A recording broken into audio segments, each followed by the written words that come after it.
Saya Abdul Somad hari ini bukan sebagai ustadz, tapi sebagai seorang thalib di ma'had yang sedang mengenang masa lalu. Begitu masuk tadi melangkahkan kaki, melihat yang duduk di belakang pakai peci, pakai baju putih, ana sedang mundur ke tahun 1993. Kelas 1 tahsis bersama kawan-kawan dan sahabat-sahabat. Kalau dipejamkan mata sekarang, terbayang kawan-kawan yang dulu sama-sama kena tempeleng.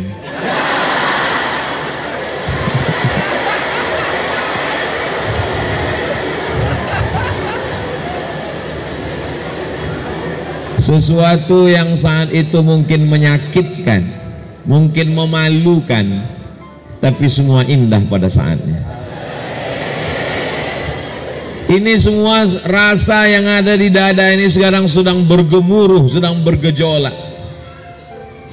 Mencoba untuk memilih kata untuk menceritakan rasa, tapi rasanya kata terlalu miskin untuk mewakili rasa.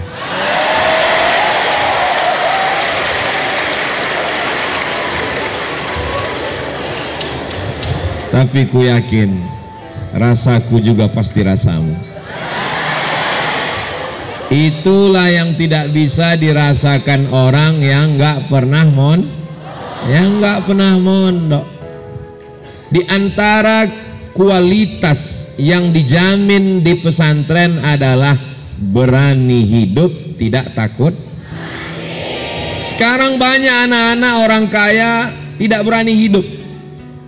Disediakan mobil, disediakan motor, disediakan TV, disediakan handphone, disediakan kamar, uang jajannya banyak, PD-nya luar biasa. Begitu bapaknya meninggal, dia error. Kenapa? Karena tidak terbiasa hidup mandiri. Tapi begitu kita masuk pesantren, kita mandiri, kita siap hidup dan siap mati. Betul? Penyakit yang paling mengerikan zaman ini bukan COVID, apalagi emaknya COVID, namanya Omikron. Penyakit yang mengerikan adalah anak-anak tidak bisa mengikat tali sepatunya. Kenapa begitu? Karena ketika si anak melihat sepatunya, sudah ada pembantu yang mengikatkan. Ketika dia mau berangkat sekolah, diantarkan. Mau pulang, dijemputkan. Baru mukul perut, sudah disuapkan. Sehingga dia tidak punya kemampuan untuk hidup. Banyak orang yang sekarang berkata, siap mati, siap mati. Masalah mati, nggak siap pun mati. Berapa banyak orang yang nggak siap mati, ketika malaikat maut datang tetap mati. Memangnya malaikat maut kalau datang nanya dulu, sudah siap untuk mati? Yang jadi masalah sekarang anak-anak tidak siap hidup.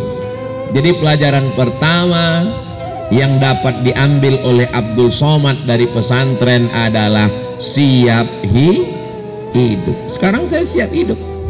Masuk ke dalam hutan belantara, siap. Naik sampan, siap.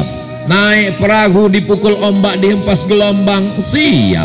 Diajak naik pesawat pribadi, tertidur. Naik helikopter, siap. Jadi ketika ditanya orang, Ustadz punya keberanian ini di mana belajarnya? Anakmu kalau mau berani, masukkan ke pesantren.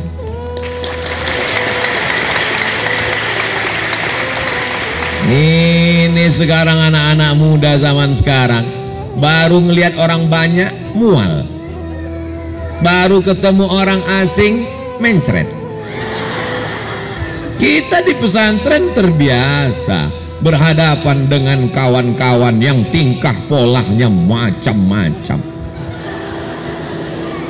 Tapi anak-anak pesantren sekarang baik-baik, beda sama Abdul Somad dulu. Kemarin waktu saya jalan-jalan ke rumah teman saya, dia ngomong gini, anak saya ini Pak Ustadz, kenapa pulang dari pondok semua singletnya hilang, sendalnya juga pulang nggak ada lagi, kata dia. Terus saya bilang, saya dulu nggak pernah gitu, saya bilang. Terus dia tanya, sendal Ustadz nggak pernah hilang? Tiap hari hilang. Terus saya ganti sendal baru. Punya kepribadian yang berani. Tapi saya berusaha waktu itu sendal nggak hilang. Gimana? Saya gembok.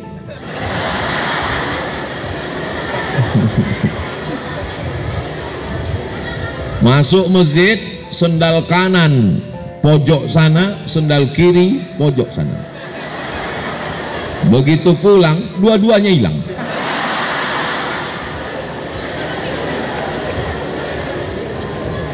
Itu biasa.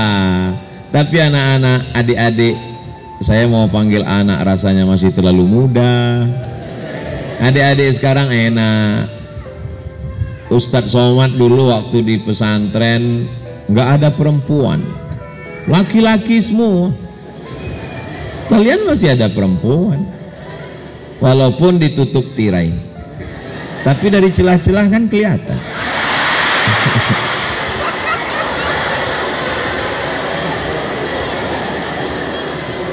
Kami dulu di pondok laki-laki semua, jumlahnya waktu itu lebih sedikit dari adik-adik, laki-laki 1.800 orang. Kalau mau ngelihat perempuan, ya di dapur ngelihat tukang masak.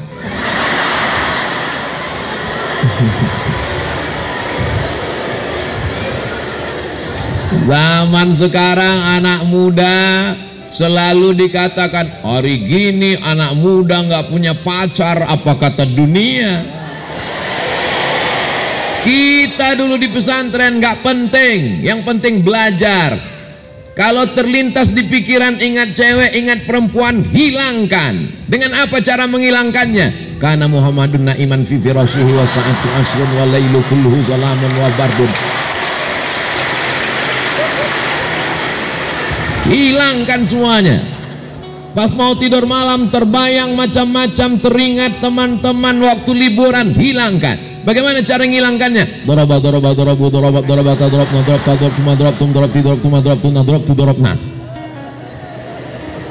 Nanti setelah tamat dari pondok pesantren Darussalam Kersamanah Garut, kemudian dapat beasiswa S1 dari Harvard University,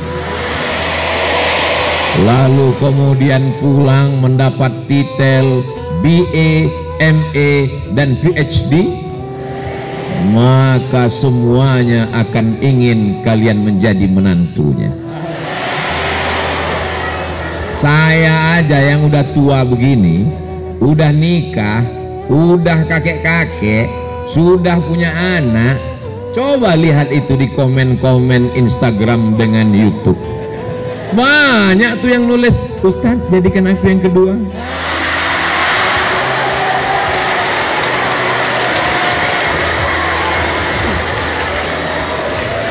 Tolong kameramen sebelum diupload di YouTube yang ngomong tadi dipotong.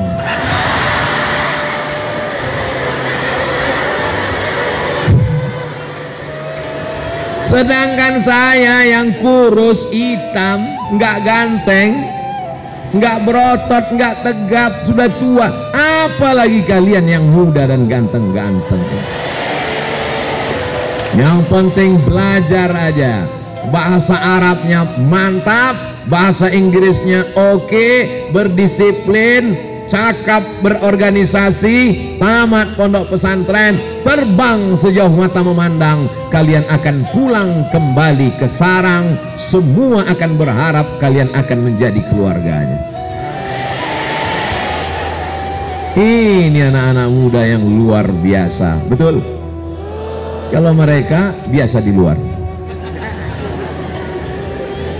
Jadi sekarang krisis kita adalah krisis keteladanan. Sekolah masuknya jam 8, terlambat masuk kelas cabut, nongkrong dengan teman ngerokok. Kalau nggak ngerokok dibilang bencok, mohon maaf. Pakai sabu, pakai narkoba, ngelem, cabut ke mall, pacaran, pakai motor, knalpotnya di khitan, ngebut sana sini, ngabisin uang orang tua, bangga. Kita di pondok diajarkan bukan bangga dengan harta orang tua. Laisal fata mayyakunu kana abi wa innamal fata mayyakulu ha anadza. Begitu kita diajarkan di pondok. Sekarang anak-anak muda di luar sana pakai motor, bawa handphone tiga-tiganya nggak ada paket. Pakai motor, pakai mobil, semuanya punya bapaknya. Kita di pesantren diajarkan hidup berdikari, berdiri di atas kaki sendiri. Setelah tamat barulah ikut tes, cari sendiri. Saya dulu cari sendiri itu informasi. Teman-teman dihubungi, kirim surat, ya akhi arjuka anta bahasali maklumat an minhah dirasiyah fi syarqil ausat. Ngirim surat pakai bahasa Arab, dibalas sama kawan dari Medan, Sumatera Utara. Haya akhi Abdul Somad, hunaka maklumatun saminatun satuftah imtihan qabul minhah dirasiyah lil Azhari Syarif. Saya pun datang ikut tes ujian, lalu kemudian diumumkan al asma an-najihah lil husul alal minhah ad-dirasiyah minal Azhari Syarif Jumhuriyah Misr Al-Arabiyah. Tulis nama 100 anak Indonesia yang dapat beasiswa ke Al-Azhar Kairo, diumumkan oleh Departemen Agama, dikirim pakai pos karena waktu itu belum ada www.google.com. Buka kertas, baca satu persatu dari nomor 1 sampai 100, nggak ada nama Abdul Somad. Ternyata kalau kita grogi nggak kelihatan. Baca pelan-pelan satu-satu, tarik napas panjang, hembuskan pelan.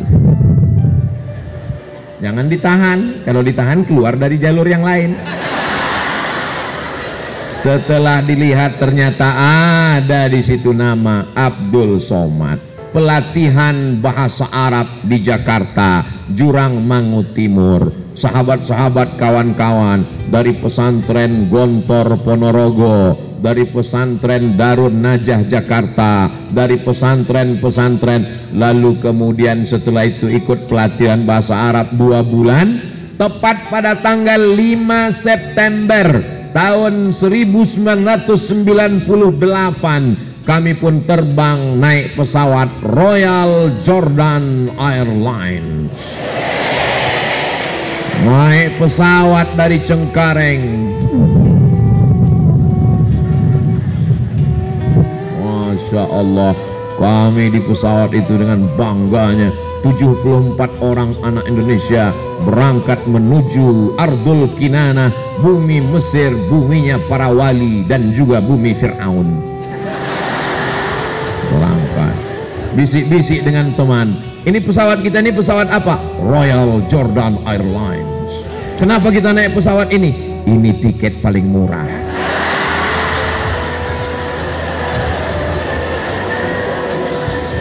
Akhirnya pesawat itu pun mendarat di ibu kota Yordania, Al-Mamlakah Al-Urduniyah Al-Hashimiyah. Lalu kemudian berhenti di kota Amman, ibu kotanya Amman, di Hotel Alia. Menginap musim dingin, kami pun pakai baju tebal, foto-foto. Tapi waktu itu belum ada Instagram. Nggak enak zaman zadul. Salah sendiri, kenapa Ustadz mau lahir zaman dulu? Coba kalau lahir zaman sekarang, kan bisa gaul. Tidak bisa request, tidak bisa minta permintaan, aku ingin sezaman dengan anak sekarang. Apa boleh buat, ini sudah takdir. Akhirnya kami pun menginap di hotel. Pagi-pagi keluar kamar, katanya Al-Futur Jahiz, semua sarapan pagi, breakfast ready. Kami pun keluarlah melihat sarapan yang sudah siap.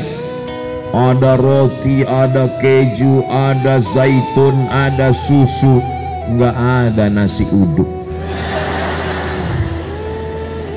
Akhirnya sarapan roti, gaya gagah luar biasa, tapi badan lemas, nggak ketemu nasi. Makanya adik-adik dari sekarang coba-coba makan roti. Jangan sampai seperti Abdul Somad, kalau nggak ketemu roti, mukh la yashtagil, otak nggak kerja. Tertulis di sini off. Lalu kemudian setelah transit kami pun berangkat lagi, pakai kemeja, pakai bloofer, pakai jas, pakai topi, naik pesawat dari Amman menuju Kairo. Begitu sampai di Kairo, Masya Allah tabarakallah, rupanya Kairo masih musim panas. Salah kostum, keringetan.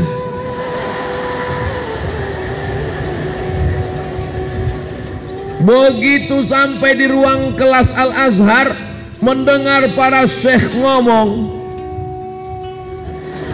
yang faham cuma dua kata, Assalamualaikum. Waalaikumsalam warahmatullahi wabarakatuh. Alhamdulillah rabbil alamin. Ihna dلوقتي نتكلم عن قضايا المشكلة. Ternyata mereka ngomongnya cepat sekali, seperti kumur-kumur aja. Makanya adik-adik sekarang coba jangan hanya sekedar latihan muhadatsah, tapi juga maharatul istima', latihan dengar. Karena kalau kita cuman biasa ngomong, kurang mendengar. Tapi zaman saya dulu untuk latihan mendengar ini susah. Nunggu jamaah haji bawa kaset nitip. Bapak mau berangkat haji Pak? Iya. Nanti tolong belikan kaset latihan pidato bahasa Arab ya. Iya. Begitu dia pulang, gimana kasetnya Pak? Lupa. Gara-gara apa? Jamaah banyak titip ceret kuning sama tempat celak. Tapi adik-adik sekarang latihan mendengarkan maharatul istima', listening, mudah, tinggal buka saja www.youtube.com. Mau dengar Syekh Yusuf Al-Qardawi ada, mau dengar Syekh Ali Jum'ah ada, mau dengar Syekh Muhammad Said Ramadan Al-Buti ada, mau dengar para ulama Masjidil Haram sedang khutbah ada, mau mendengarkan para ulama Al-Azhar ada. Mudah untuk mendengar. Jadi kalau dibandingkan, enak zaman Ustadz Somad atau zaman adik-adik sekarang? Zaman sekarang semuanya serba mudah untuk mendengarkan. Zaman dulu kalau mau baca koran Arab, Abdul Somad dulu kalau mau baca koran Arab, nunggu jamaah haji pulang, cari pembungkus korma. Bungkus korma, cari, atuh baca Arab. Ini kok surat Yasin semua isinya ya. Zaman adik-adik sekarang tinggal ketik saja di Google www.aljazira.com, enter, www.alahram.com, enter. Zaman mudah. Makanya kalau ada anak pesantren zaman sekarang gak bisa bahasa Arab, lebih baik kembali ke masa lalu. Karena fasilitas begitu mudahnya, tapi ada satu yang tidak bisa dikalahkan. Apa dia? Kemauan. Fasilitas boleh tidak, susah mau cari koran Arab, susah mau nonton ceramah Arab, tapi kalau kemauan kuat bisa dipotong. Tapi walaupun koran banyak, website banyak, ceramah banyak, tapi kalau sudah kemauan tidak ada, bawaannya 5L: lemah, letih, lesu, letoy, lunglai, loyo. Lebih baik mati sebelum malaikat maut datang. Makanya kalau ngelihat ada jenazah lewat, ikut. Pak, ya itu jenazah ya. Boleh ikut nggak? Kenapa? Karena sesungguhnya dia sudah mati sebelum sudah mati. Yang Ustaz bicarakan ini siapa? Ada orang di zaman antah berantah, tapi santri-santri di pesantren Darussalam Kersamana inilah kalau sudah tua cepat lupa. Beda waktu di pondok dulu. Bangun pagi, ulu jamaatan, miftahun, kuflun, daulabun, komisun. Satu hari kadang 10 mufradat, lengket di kepala. Ini mau ngapal kersamanah pun susah. Sekarang Ustadz Somad kalau mau ngingat sesuatu mesti ditempelkan ke sesuatu yang lain, nggak bisa direct langsung, mesti transit dulu. Kersamana berarti 2 kata ini mesti diingat ke yang lain. Kersamana, kurosahnya mana? Kurosahnya mana? Nggak bisa ngingat langsung. Kenapa? Karena memang sudah janji Allah, wa man nu'ammirhu nunakishu fil khalqi. Siapa yang kami panjangkan umurnya, kami kembalikan kejadiannya. Dulu waktu masih muda jalannya gagah, ngomongnya lantang. Nanti kalau sudah tua pelan-pelan suara sudah mulai hilang. Abdul Somad kalau datang lagi ke sini tahun 2052, Assalamualaikum warahmatullahi wabarakatuh. Sekarang ingatan kita sudah, makanya adik-adik kalau disuruh ngapal mufradat, vokabularis, Inggrisnya masuk, Arabnya masuk. Tapi ketika Ustadz Somad di Maroko nambah pelajaran baru, datang menghadap ke rektor. Assalamualaikum ya Sayyidi Mudir Darul Hadis Al-Hasaniyah. Wahai Bapak Rektor Darul Hadis, ya, saya minta supaya pelajaran bahasa Prancis ini jangan dipakai karena sampai di Indonesia nggak laku. Untuk apa? Buat susah aja. Kata dia kalau mau ikut di Darul Hadis mesti ambil maddah materi ini. Kalau tidak silakan keluar. Oh, syadid. Akhirnya mau nggak mau mesti belajar level yang paling bawah. Selamat pagi, bonjour. Selamat malam, bonsoir. Nama kamu siapa? Komong tutapel. Nama saya Abdul Somad. Je suis Abdul Somad. Jumapel Abdul Somad. Saya belajar di Darul Hadis Institute. Je suis étudiant à Darul Hadis établissement. Mau nggak mau, suka nggak suka, wajib. Karena kalau tidak mau belajar beasiswanya putus. Kalau beasiswanya putus, pulang nggak ada, naik pesawat mau kemana? Mau minta ke orang tua malu. 4 tahun saya di Mesir, 2 tahun saya di Maroko, tidak meminta kepada orang tua. Terus Ustadz 4 tahun di Mesir, makannya dari mana? Beasiswa Al-Azhar. 1 bulannya 162 pon, 50 pon untuk sewa rumah, 50 pon untuk makan, 50 pon lupa, 20 pon disimpan untuk persiapan mana tahu sakit perut pening kepala, 20 pon untuk ongkos bis, 20 pon untuk beli kitab, yang 2 pon jajan. Tapi saya kurus ini bukan karena nggak jajan, bukan karena nggak sarapan, bukan karena nggak makan, tapi karena memang dididik untuk disiplin. Dari mana Ustadz dapat disiplin ini? Di pondok. Karena kita di pondok sudah diajar untuk mengatur uang belanja. Setiap bulan dikirim orang tua. Orang anak-anak zaman sekarang yang nggak belajar di pondok, pagi minta jajan, kuliah minta jajan, sekolah minta jajan, nikah minta lagi, punya anak minta lagi, punya cucu minta lagi, sampai mati minta terus. Kita di pesantren diajarkan, dididik untuk independen, mengatur diri kita sendiri. Terus Ustadz beasiswanya di mana? Setelah taman S1 2002 sudah ada internet. Saya pemburu beasiswa. Moroccan Scholarship, minhah dirasiyah minal mamlakatil maghribiyah, enter beasiswa scholarship. Kirim berkas, kirim fotokopi paspor, kirim ijazah, kirim transkrip nilai, datang balasan ke email, silakan Anda diterima di Darul Hadis Al Hasaniyah. Terbang lagi, berangkat.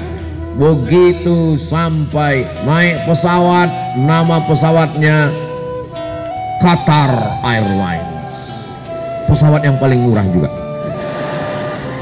Transit di Qatar, berhenti di Qatar, setelah itu berangkat lagi ke Casablanca. Kaza artinya rumah, Blanca artinya putih. Casablanca rumah putih. Bahasa Arabnya ad-darul bayda, dar putih, bayda putih, dar rumah, ad-darul bayda rumah putih. Nama negaranya Al-Mamlakatul Maghribiyah, kerajaan Maroko, di tepi Samudra Atlantik. 30 menit dari Maroko, mendarat ke kota pertama Algeciras.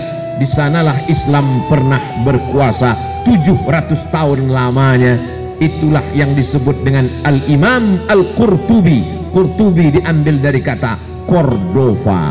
Negeri itu bernama Andalusia. Jamaah banyak yang tidak tahu Andalusia, tapi begitu saya sebut Real Madrid, Barcelona,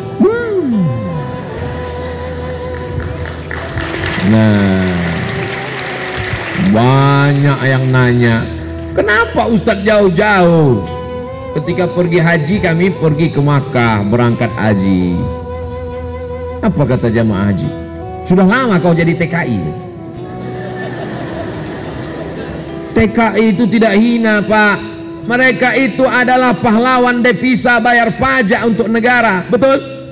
Pembangunan jalan kita itu dari TKI. Oh, jadi kau TKI? Saya ini mahasiswa, Pak. Di mana kau belajar? Di Maroko. Dekat dari Maroke. Memang susah ya ngomong sama orang nggak pernah makan bangku sekolahan. Tapi nggak, saya ngomong dalam hati aja. Sudah lama kau di sana? Sudah 2 tahun, Pak. Ngapain di sana? Ngambil S2. Ngapain kau jauh-jauh S2? Di Jakarta ada S2. Dari mana? Dari Sumatera. Di Medan ada S2. Ngapain jauh ke Maroko? Saya mau cari yang gratis. Di Jakarta ada S2, 1 semester 7 juta. Sidang terbuka 10, sidang tertutup 15, buka tutup 25. Uang nggak ada. Maka saya pemburu beasiswa. S1 gratis, S2 gratis. Selesai. S1 saya selesaikan sampai tanggal 5 September 98. Tahun 2002 bulan Juli saya sudah selesai S1. 3 tahun 10 bulan selesai S1. Makanya sekarang kalau saya ketemu sama anak-anak muda di kampus, ente semester berapa? Semester berapa? Semester 14, Pak. Dosennya orang Indonesia, bukunya bahasa Indonesia, iklimnya Indonesia, tinggal di Indonesia, belajar sampai 14 semester. Ngapain aja ngabisin uang orang tua buat macet Jakarta aja. Ustadz S2-nya di Maroko berapa semester? Saya sampai di Maroko 2 hari sebelum tsunami. Tsunami tanggal 26 Desember 2004. Saya sampai 24 Desember 2004. Dan saya sidang munaqashah S2 pada bulan November. Maka saya selesaikan setahun 11 bulan selesai S2. Tesis saya tulis berbahasa Arab 300 halaman, disidangkan di depan 3 profesor guru besar ahli hadis di Darul Hadis Al Hasaniyah. Judulnya Rijalul Muwatta' was Sahihain alladzina dha'afahumun Nasa'i fi kitabid du'afa wal matrukin jam'an wa dirasatan. Selesai munaqashah, pulang ke Indonesia membawa 2 ijazah LC-MA, lagi cemas menghadapi anak-anak. Sebelah kanan S1 Al-Azhar Kairo Mesir, sebelah kiri MA dari Maroko, diplom dirasat Ulia Al-Mu'ammaqah. Titel aslinya sebetulnya bukan MA, titel aslinya Diplom Études Supérieures Approfondies, Diplom Études Supérieures Approfondies, tapi tidak saya tulis karena kalau disingkat jadi desa. Masa jauh-jauh sekolah pulang jadi kampung. Nah, jadi pakai standar internasional MA Master of Art. Tapi banyak juga yang nggak paham, dianggapnya LC lama di Kairo. Lalu kemudian pulang. Sebetulnya beasiswa saya 7 tahun. Saya dapat beasiswa dari AMCI, singkatan dari Agence Marocaine Coopération Internationale. Dapat beasiswa 7 tahun. Sudah saya habiskan 2 tahun, tinggal 5 tahun untuk S3. Telepon orang tua, "Mak, aku masih ada beasiswa 5 tahun, aku mau S3 pulang doktor." Apa kata emak saya? "Kau pulang doktor tapi aku almarhumah." Dia nggak nyuruh pulang, tapi kata-katanya menusuk ke dalam jantung. Langsung saya masukkan pakaian saya ke koper semuanya. Say goodbye to Maroko, selamat tinggal ibu nomor 1. Karena cita-cita saya belajar bukan untuk S1, S2, S3, S cendol. Cita-cita saya untuk membahagiakan orang tua. Maka kalau sudah emak mengatakan pulang, siap pulang. Kenapa nggak S3? Kenapa nggak doktor? Kenapa nggak diselesaikan? Ridho Allah terletak pada ridho orang tua. Pulang. Pulang ke kampung, ada penerimaan dosen. Tapi takut mau ikut tes dosen, nggak punya backing, nggak punya orang dalam, nggak punya kenalan pejabat. "Mak, nanti kalau aku ikut tes apa lulus?" Rezeki tidak berpintu, nak. Semua orang mengatakan kau tidak lulus. Kalau lulus kata Allah maka lulus. Andai kau tidak lulus jadi PNS, jadi pengalaman, engkau tidak akan mati kalau sudah dijamin Allah. Innama amruhu idza arada syai'an ayyakula lahu kun fayakun. Saya ikut tes dosen. Lalu kemudian tes pertama TPA. Wah, kalau cuma TPA, saya pikir tes pembacaan Al-Quran. Rupanya tes potensi akademik. Bahasa Arab 100 soal, bahasa Inggris 50 soal bahasa Arab, 50 soal bahasa Inggris, 100 soal tes macam-macam. Bahasa Arab bisa, bahasa Inggris bisa. Ini yang macam-macam ini soalnya juga macam-macam. Tono, Tini, dan Tony menjaga warnet. Tony tidak bisa jaga malam karena pagi dia kuliah. Tini tidak bisa jaga pagi karena sore dia kerja. Tono dan Tini tidak bisa bekerja sama karena pernah pacaran. Jam-jam berapa saja mereka bisa kerja sama? La ilaha illallah Muhammadur Rasulullah. 4 tahun di Mesir, 2 tahun di Maroko, nulis tesis 300 halaman. Begitu ikut tes CPNS, yang ditanya Tono, Tini, dan Tony. Apa ini? Cobalah pertanyaan yang berkualitas sedikit. Jika kecepatan cahaya adalah 300.000 km per detik, dari Masjidil Haram ke Masjidil Aqsa jaraknya 1.500 km. Kecepatan cahaya 300 km per detik. Berapakah waktu yang perlu digunakan untuk Isra Mi'raj?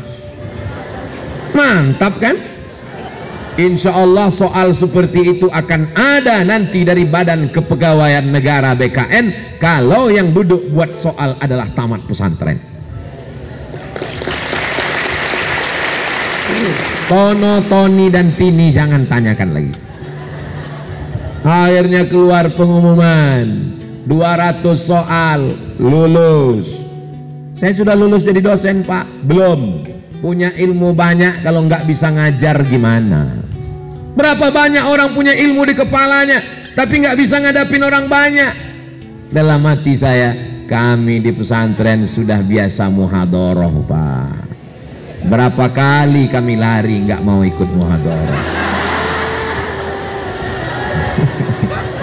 Cabut sembunyi dalam lemari, cabut masuk ke atas dek atap.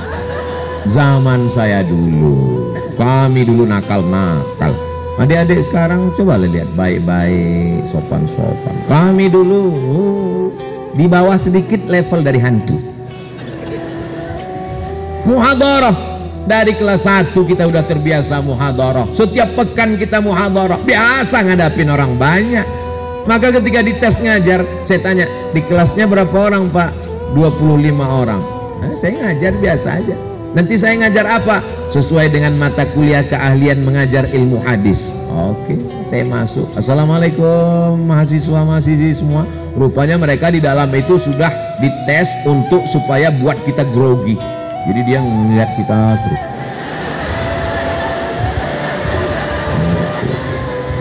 Saya biasa aja karena kita biasa dilihat orang. Jadi Ustadz biasa dilihat orang. Iya. Kapan? Di pondok dulu. Ketika sudah digundul berapa kali, mau digundul nggak ada rambut lagi.